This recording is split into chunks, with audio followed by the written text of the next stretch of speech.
चलिए बात करते हैं भगोड़े नीरव मोदी की, जिस पर महाराष्ट्र में सबसे बड़ी कार्रवाई हुई है। डायमंड किंग के आलीशान महल को अधिकारियों ने डायनामाइट के जरिए उड़ा दिया। महाराष्ट्र के अलीबाग बीच पर 35,000 स्क्वायर फीट में फैले इस घर को ब्लास्ट के जरिए उड़ाया गया है। हीरा कारोबारी पर 13,000 करोड़ रुपए के घोटाले का आरोप है।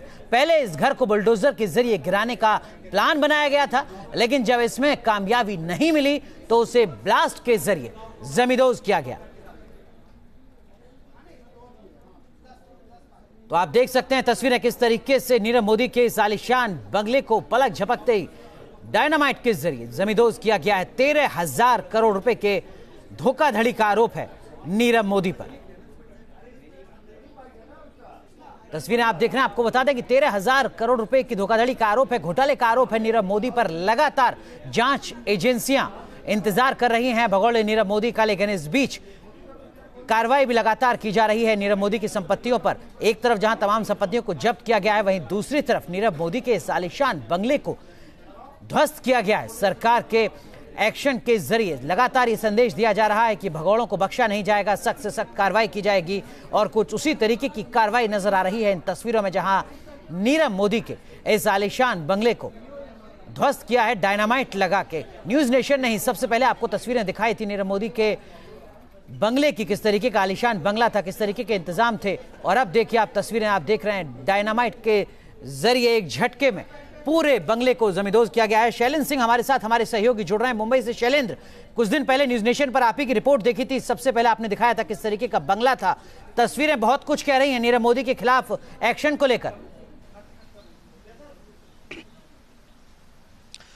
जाहिर तौर पर अगर इस बंगले की बात करें तो अपने आप में एकदम बेहद आलीशान बंगला था, और इस बंगले को आज देखिए डायनामाइट के जरिए इसे जमींदोज करने की कोशिश की गई। लेकिन अनुराग, कहीं ना कहीं ये बंगले की अगर बात करें तो बंगला बेहद मजबूती से बनवाया गया है। आरसीसी की दीवारें जो हैं वो बनवाई गई हैं, और यही वजह है कि बंगला डायनामाइट लगाने के बाद भी पूरी तरह से जमींदोज नहीं हुआ। लेकिन जो कलेक्टर थे उनसे बात हुई, उनका साफ तौर पर कहना है कि जो उनका टारगेट था वो उन्होंने अचीव किया। दरअसल इसके पिलर्स को उन्हें ध्वस्त करना था, और पिलर्स कहीं ना कहीं ध्वस्त हो चुके हैं।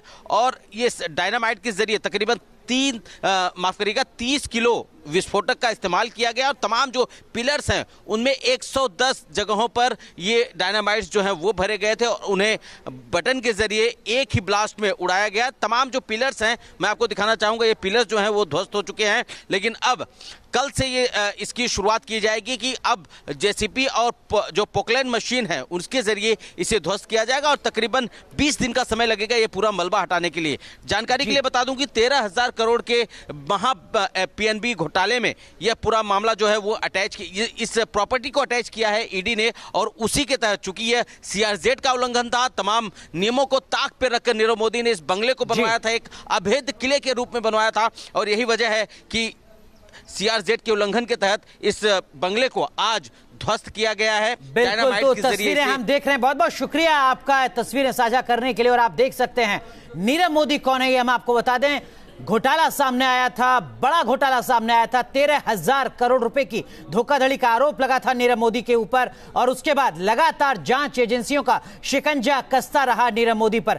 4,765 करोड़ रुपए की संपत्ति को जहां जब्त किया गया, वहीं दूसरी तरफ उन संपत्तियों पर एक्शन भी लिया गया। और उसी एक्शन की तस्वीर आप देख रहे हैं इस वक्त। नीरव मोदी के इस आलीशान बंगले को किस तरीके से ध्वस्त किया गया है, डायनामाइट लगा के ध्वस्त किया गया है नीरव मोदी के इस बंगले को, जिसको पहले जेसीबी के जरिए, बुलडोजर के जरिए जमींदोज करने की कोशिश की गई थी। लेकिन जैसा हमारे सहयोगी बता रहे हैं कि बंगला सिर्फ आलीशान नहीं था, मजबूत था, लिहाजा डायनामाइट का इस्तेमाल करना पड़ा। और डायनामाइट की जो असर है वो देखिए आप, किस तरीके से एक झटके में पूरी की पूरी जो इमारत है वो ध्वस्त हो जाती है।